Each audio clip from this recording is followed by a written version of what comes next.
Boa tarde, professor Valisney. Diego Augusto aqui, aluno da disciplina optativa sobre o Poder Judiciário. Eu vou falar nesse vídeo sobre o artigo 102 da Constituição Federal, que versa sobre a competência do Supremo Tribunal Federal. O Supremo Tribunal Federal ele tem jurisdição em todo o território nacional e a sua competência ela se divide em competência originária, que está no artigo 102, inciso 1, que vai ser objeto desse vídeo, e a competência recursal, que do inciso 2º e inciso 3º do mesmo artigo 102, que fala da competência em recurso ordinário, competência em recurso extraordinário, que pelo tempo do vídeo eu não vou conseguir falar. Apenas a competência ordinária ela já é muito grande, são várias alíneas dentro do inciso, e nem mesmo elas eu vou conseguir falar todas aqui, porque demandaria assim, uma análise de 15, 20, 30 minutos, não é o objetivo do trabalho.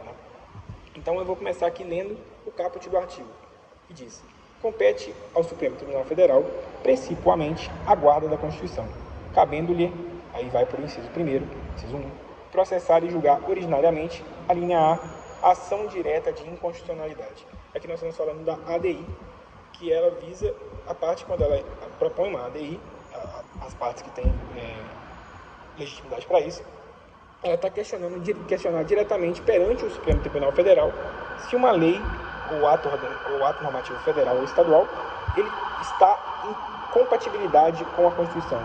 Se ele protege, se ele respeita a supremacia da Constituição em todo o território nacional.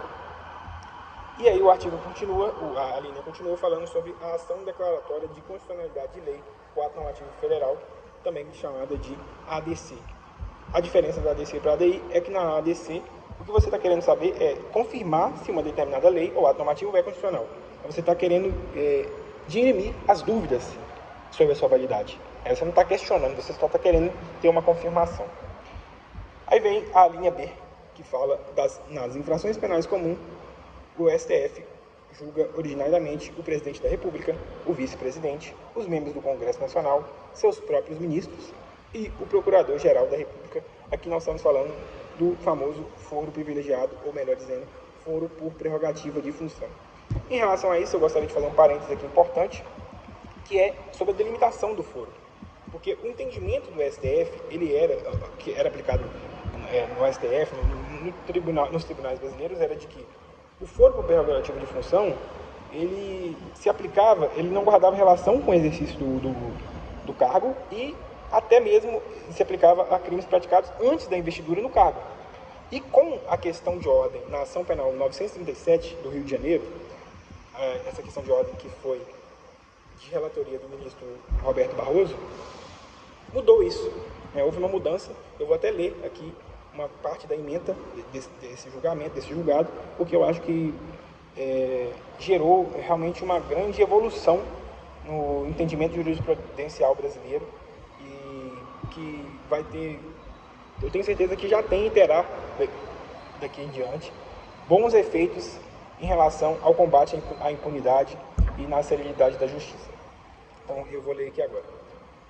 O foro por prerrogativa de função, ou foro privilegiado, na interpretação até aqui adotada pelo Supremo Tribunal Federal, alcança todos os crimes de que são acusados os agentes públicos previstos no artigo 102, inciso 1º, alíneas B e C da Constituição, inclusive os praticados antes da investidura no cargo e os que não guardam qualquer relação com o seu exercício. Impõe-se, todavia, a alteração dessa linha de entendimento para restringir o foro privilegiado aos crimes praticados no cargo e em razão do cargo. É que a prática atual não realiza adequadamente princípios constitucionais estruturantes, como igualdade e república, por impedir, em grande número de casos, a responsabilização de agentes públicos por crimes de naturezas diversas.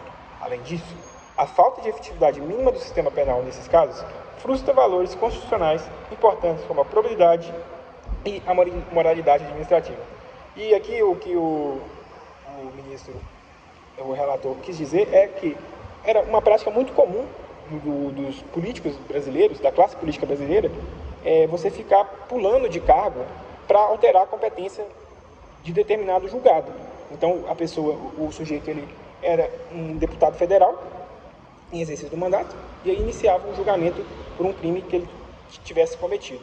E aí, chegava no período eleitoral de eleições municipais, ele se candidatava a vereador, e se ele ganhasse para vereador ou para prefeito, o foro, ele mudaria, ele passaria a ser do Tribunal de Justiça do Estado em que ele se elegeu. E aí depois o processo iria para o tribunal. E aí, 2 anos depois, ia ter outra eleição. Se ele percebesse que o julgamento estava se aproximando, ele candidatava novamente a um cargo que houvesse foro prerrogativa do Supremo Tribunal Federal, e ficava essa balança, esse ioiô, e a pessoa nunca era julgada e a impunidade reinava. Então, essa alteração no entendimento foi um avanço, foi uma vitória no combate à impunidade na justiça brasileira. Agora, sobre a linha D, a linha C fala também de infrações penais comuns e os crimes de responsabilidade dos ministros de Estado, dos comandantes da Marinha, do Exército e da Aeronáutica, ressalvado o disposto no artigo 52, inciso 1. Os membros dos tribunais superiores, do Tribunal de Contas da União e os chefes de missão diplomática e de caráter permanente. Esse artigo 152 ele fala da competência privativa do Senado Federal. Por quê? Porque os ministros de Estado e os comandantes da Marinha, Exército, das Forças Armadas no geral, eles são julgados pelo STF, mas se o crime de responsabilidade que eles cometerem, ou infração penal comum, for conexa a um crime de responsabilidade do presidente da República, eles vão ser julgados pelo Senado Federal, conforme dispõe o artigo 52. A linha D fala do habeas corpus, sendo paciente qualquer das pessoas referidas nas alíneas anteriores. Então, todos esses ministros de Estado, membros do Congresso Nacional, o mandado de segurança e o habeas data contra atos do presidente da República, das mesas da Câmara do Deputado e do Senado Federal. E aqui, já vou dar uma pulada grande aqui, porque eu queria falar da revisão criminal e ação rescisória de seus julgados, que é também um ato de competência privativa, de competência originária do STF. E o que é a revisão criminal? É uma ação de impugnação autônoma, cujo fim é a desconstituição de uma sentença ou decisão transitada em julgado prejudicial ao condenado. Então, você dá uma oportunidade ao condenado que ele possa ter um novo julgamento, uma revisão sobre esse crime, de acordo com alguns critérios, quais sejam: que a sentença condenatória tenha sido baseada em depoimentos, exames ou documentos comprovadamente falsos, tenha surgido após a sentença uma nova prova da inocência do réu ou de circunstância que possa diminuir a pena imposta, e a condenação tenha ocorrido por erro de interpretação ou aplicação da lei penal. É um instituto muito importante que visa combater algumas injustiças, porque a gente sabe que o nosso sistema judiciário ele não está imune a erros.